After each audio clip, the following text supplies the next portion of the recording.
Hi everyone, welcome back to our channel. In today's video, I am going to show you how to upload HD high quality videos on TikTok. So for this purpose, first you need to open TikTok app on your mobile device. Then at the bottom in the mid you have this plus button, tap on it. Once you click on this plus button, then this type of page will appear on your screen. Here record that video which you want to upload. Then at the bottom you have next button, tap on it. Once you tap on next button, then this type of page will appear. Here you have the option of more options, click on it. Then here you have the option of allow high quality uploads. Make sure this option is turned on. If this option is turned off, then turn it on.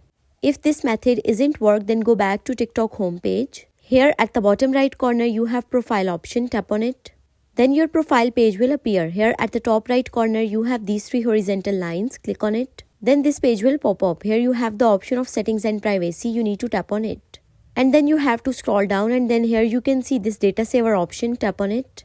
And make sure if this option is turned on, then turn it off. Because it reduces your data consumption, so that's why your video isn't uploaded in high quality. So this is very simplest and easiest way to upload HD high quality videos on Upload. So that's all for today's video. Thank you so much for watching.